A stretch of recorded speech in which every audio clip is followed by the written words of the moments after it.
Halo semua, halo semuanya, balik lagi ya dengan saya teman-teman di Trader Adi. Jadi seperti biasa hari ini saya akan membahas IHSG dan 6 saham ya seperti biasa. Setelah kemarin libur, hari ini kita kembali membahas saham teman-teman indeks dan 6 saham pilihan. Tapi sebelum lanjut ke pembahasan ya, disclaimer on. Video ini bukan ajakan untuk membeli maupun menjual suatu saham tertentu ya teman-teman. Ini murni adalah analisa saya pribadi.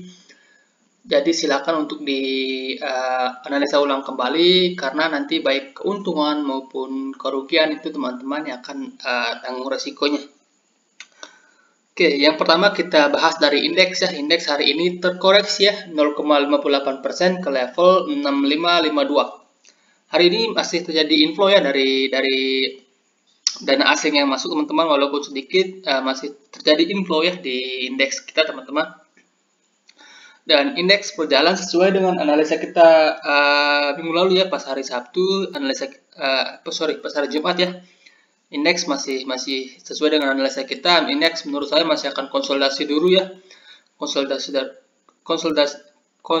dulu di rentan harga 6.446 sampai all time high-nya. Menurut saya indeks masih akan konsolidasi dulu ya. Setidaknya sampai nggak tahu sih sampai kapan, kemungkinan besar sampai Desember ya, sampai Desember kemungkinan besar ya. But kita harapkan indeks akan segera rebound dan break all time high-nya teman-teman ya. Oke, nah di posisi indeks yang konsolidasi seperti ini, maka strategi yang terbaik menurut saya adalah kita bisa cicil-cicil ya, cicil-cicil seperti yang sudah saya sarankan seminggu 2 minggu lalu, cicil-cicil saham-saham blue chip, saham-saham big bang ya, BBRI, BBNI, BBCA maupun BMRI. Cicil ya teman-teman, cicil-cicil, jangan masuk di sekali langsung besar, jangan dicicil. Oke. Itu saja untuk indeks, dan saham pertama yang akan saya bahas hari ini adalah saham Indika Energi atau saham batubara. Nah, saham batubara memang lagi tertekan teman-teman, memang lagi tertekan. Salah satunya Indi ini masih tertekan cukup dalam ya, cukup dalam. Dari high sebelumnya ini sudah terkoreksi cukup dalam kalau menurut saya teman-teman ya. Oke, agak lelah ya teman-teman ya, seperti biasa akhir bulan awal bulan ya, Telkomsel memang agak tanda tanya ya. Oke, sorry teman-teman, tunggu dulu sebentar ya.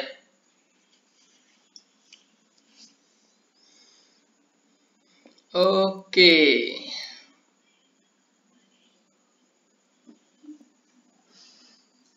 Ya.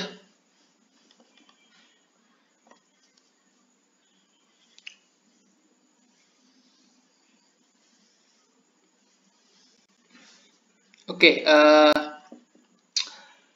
lambat sekali ya. Ini untuk startnya Indika Energi teman-teman, di mana sebelumnya udah pernah saya bahas. Saya sarankan antri di sini, di mana di sini di 1700 ini adalah Fibonacci golden ratio-nya ya. Di sini adalah Fibonacci golden ratio-nya. Buat teman-teman yang nonton video saya sebelumnya ya, pasti masih ingat kalau saya sarankan untuk tunggu di sini. Nah, ini terlihat sudah adanya pantulan ya, ada pantulan di Fibonacci-nya teman-teman.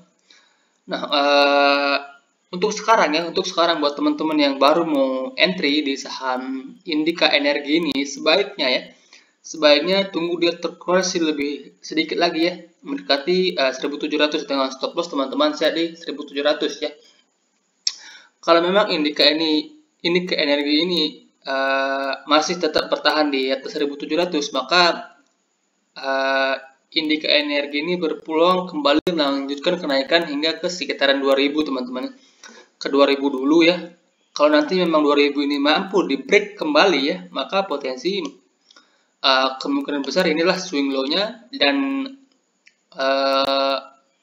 potensi berikutnya Indika ini akan kembali membuat new high. Jadi menurut saya di harga sekarang itu cukup menarik ya, cukup menarik. Dimana kalau kita set trading plan ya, teman bisa buy di harga sekarang atau tunggu dia terkoreksi terlebih dahulu ya. Akan lebih baik untuk tunggu dia terkoreksi dulu mendekati 1700. Nah, kalau misalnya teman-teman buy di harga sekarang ya di 1775, kalau kita set trading plan ya, teman-teman buy di harga sekarang, stop loss teman-teman set di bawah 1700 ya, misalnya di 1860 ya, itu risknya 5%, kemudian rewardnya teman-teman bisa set di 2000, itu 12%. Jadi risk to reward ratio masih 1/2 ya, tapi akan lebih menarik ya jika teman-teman dapat average yang lebih bagus lagi di dekat-dekat 2000. Jadi menurut saya sebenarnya indikator energi ini secara teknikal masih oke, masih cukup menarik ya, masih cukup menarik untuk diperhatikan. Oke, baik ya. Itu saja untuk indikator energi. Memang saham-saham batubara lagi tertekan, tapi biasanya pada saat window dressing itu Desember sampai Januari itu saham-saham batubara itu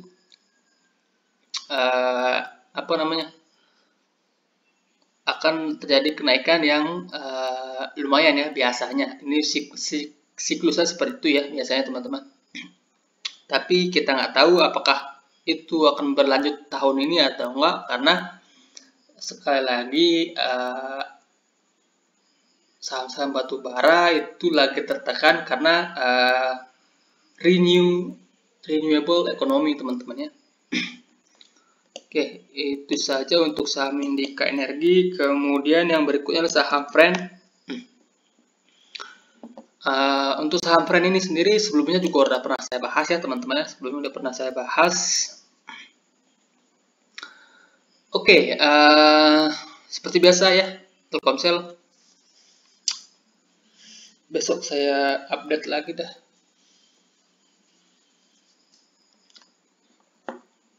Oke.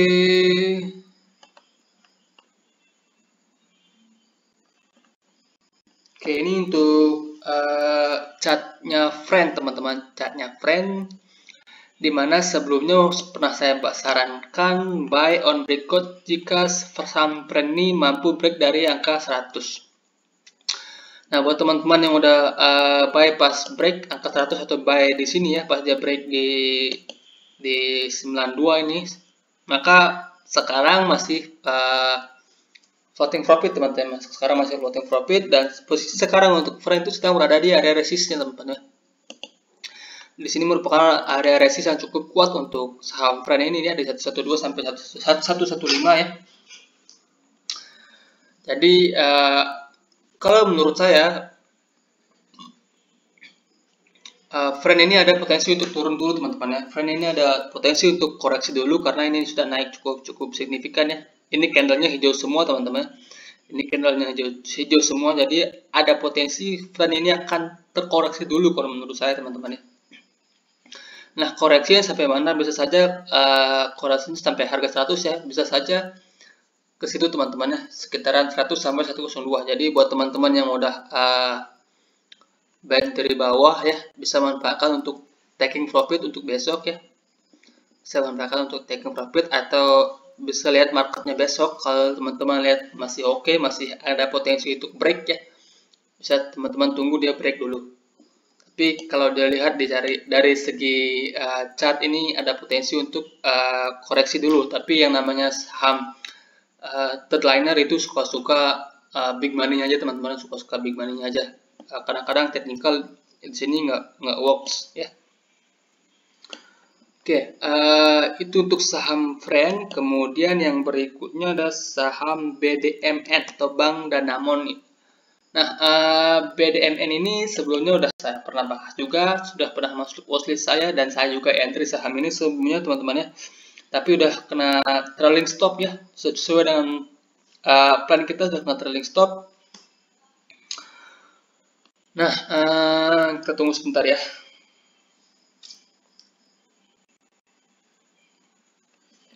Oke, ya ini untuk chart dari Bank Danamon teman-teman ya. Ini untuk chart dari Bank Danamon. Nah, sebelumnya udah pernah kita buat trading plan-nya, dan saya sarankan untuk set trailing stop di bawah 2750, dan saya udah kena trailing stop ya. Saya udah kena trailing stop di sini di bawah 2750 ini, saya udah cut teman-teman ya. Maksudnya udah taking profit. Nah, posisi sekarang ini kita bisa hapus dulu ya. Ini kita bisa hapus dulu. Nah, posisi sekarang untuk BDMN ini sudah dekat dengan supportnya teman-teman, sudah dekat dengan area buy kita sebelumnya di sekitaran harga 2500 sampai 2450. Jadi kalau menurut saya jika BDMN ini kesini dulu ya ke sekitar 2500 sampai 2450 ya, kalau terlihat ada indikasi akan ada pantulan, maka teman-teman bisa manfaatkan untuk re-entry lagi saham ini. Teman-teman manfaatkan untuk re-entry lagi. Karena dari segi tren ini belum patah ya. Ini kita tarik garis uptrend minornya. Kalau memang dia mantul lagi di 2500 itu uptrend minornya itu belum patah teman-teman ya. Jadi menurut saya masih cukup layak ya buat teman-teman untuk re-entry lagi saham ini di sekitaran 2500 sampai 2450 dengan stop loss teman-teman bisa set di bawah 2450 ya, masih sama beberapa tick di bawah 2450 untuk stop lossnya. Jadi ya itu ya teman-teman bisa manfaatkan untuk re-entry lagi saham ini. Dimana jika nantinya mampu di break ya, masih sama ya, jika nantinya downtrend lainnya ini ya dan tren besarnya ini mampu di break ke atas, maka potensi kenaikan untuk BDMN ini cukup menarik teman-teman ya. Jadi bisa teman-teman manfaatkan ya untuk re-entry di saham ini. Jika mendekati, sekali lagi ya, jika mendekati 2500 sampai 2450 ya. Oke, itu saja untuk saham BDMN. Dan yang berikutnya adalah saham WMUU. Ini juga udah pernah saya bahas ya, sudah pernah saya bahas juga. Nah, ini untuk chart dari saham WMUU teman-teman ya. Ini chartnya di sini waktu dia break triangle-nya ini saya udah pernah sarankan buy teman-teman ya. Waktu dia break, apalagi dia break di sini dengan volume teman-teman, break dengan volume, kemudian retest dia dua candle tanpa volume. Di sini juga ada pernah saya sarankan buy, sudah saya pernah post di Instagram juga. Nah, posisi ini sekarang menurut saya cukup menarik ya untuk WMUU ini teman-teman ya, dimana ada potensi resist kuat ini di breakout teman-teman ya. Ada potensi resist kuat ini di area 190 sampai 195 ini di break ke atas teman-teman. Jika ini di break ke atas, maka potensi kenaikan untuk WMUU ini cukup menarik ya. Cukup menarik, bisa saja ke sekitaran 235 sampai 240. Jadi buat teman-teman yang belum entry saham ini ya, yang belum entry saham ini bisa manfaatkan buy and breakout jika memang 195 ini mampu di break oleh WMUU teman-teman ya. Jika belum mampu break, maka teman-teman tunggu dulu, karena ada potensi ini akan konsolidasi dulu. Tapi dari segi volume yang meningkat hari ini, maka besar kemungkinan ini akan di break ke atas teman-teman ya. Jadi menurut saya cukup layak ya untuk teman-teman perhatikan. Oke, baik, itu saja untuk saham WMUU. Kemudian yang berikutnya saham TPIA. Nah, saham TPIA ini juga udah sering saya bahas ya, secara sentimen ataupun sentimen atau berita-berita bagusnya sudah pernah saya bahas juga ya. Pernah saya bahas juga di episode sebelumnya tentang TPIA ini teman-teman ya. Oke, ini untuk chartnya di TPIA ini. Oke, ini di sini ada catatan saya sebelumnya teman-teman. Di sini ada catatan saya, di sini saya bahas lagi ya. Dimana sebelumnya sudah pernah saya sarankan baik di sini ya. Kecil-kecil waktu dia konsolidasi. Nah, setelah dia break konsolidasinya ini, setelah dia break, kemudian dia retest ke bawah ya. Retest ke bawah, retest tanpa volume ya teman-teman ya. Seperti biasa kalau saham break dengan volume, kemudian retest tanpa volume itu masuk sangat layak untuk diperhatikan. Nah, di sini dia retest tanpa volume ya teman-teman, retest tanpa volume sedikit upside dan sudah kembali lagi di atas resistennya ini. Jadi masih besar kemungkinan TPIA ini akan melanjutkan kenaikan hingga ke sekitar 8.500 teman-teman ya. Jadi buat teman-teman yang udah bayar dari bawah ya, ini masih lagi di hold teman-teman ya. Nah buat teman-teman yang baru mau entry ya, menurut saya di harga sekarang masih cukup oke ya. Teman-teman bisa set bayar harga sekarang di 7.600, kemudian stop lossnya teman-teman bisa pasang di bawah sini ya, di bawah 7.300 untuk stop lossnya. Dengan reward masih sama ya, di sekitar 8.500. Jadi secara risk to reward ratio menurut saya untuk TPIA ini masih oke ya.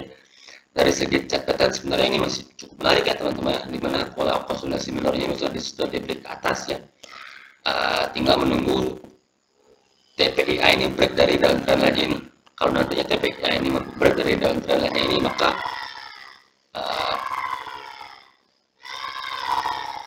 peluangnya menurut saya cukup menarik ya teman-teman. Oke, 5 saham dan yang terakhir saham Unilever.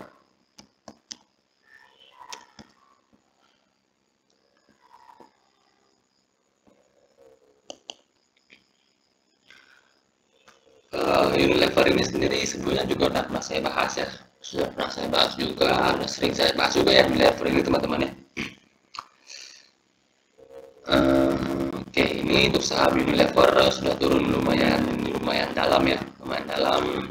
Nah di sini udah pernah saya bahas teman-teman, di sini udah pernah saya bahas dan berjalan sesuai dengan skenario kita, dimana sini sempat retest ya, kemudian kembali penurunan, dimana support terdekat untuk Unilever masih sama ya, di sekitaran 4.200 untuk saham Unilever. Jadi masih ada potensi ini saham Unilever akan kesini dulu. Jadi buat teman-teman yang masih tertarik untuk bayar saham Unilever ini ya, bisa manfaatkan buy Unilever di sekitaran 4.200 ya. Ada potensi di sini dia akan mengalami technical rebound ya, technical rebound kembali ke sekitaran sini, ke sekitaran 4.700-an. But untuk invest ya, menurut saya saham Unilever ini kurang menarik ya. Sudah pernah saya jelaskan di video saya sebelumnya, kalau untuk invest menurut saya ini kurang menarik untuk saham Unilever ini. Kenapa? Ya karena dividend payout ratio yang cukup besar ya, dividend payout ratio-nya hampir 100%, berarti perusahaan sudah tidak menyimpan cash untuk ekspansi. Jadi akan stagnan ya, untuk perusahaan seperti itu akan stagnan teman-teman, akan stagnan, growth-nya akan terbatas ya, menurut saya growth-nya akan terbatas. Jadi itulah alasan mungkin kenapa Unilever sudah lama downtrend ya, padahal ini perusahaannya sangat bagus. Nah untuk teman-teman yang nabung untuk dividen, menurut saya sih bisa ya teman-teman pakai dalam course averaging tiap bulan kecil-kecil. Oke baik, itu saja analisis kita hari ini, semoga bermanfaat ya teman-teman. Terima kasih.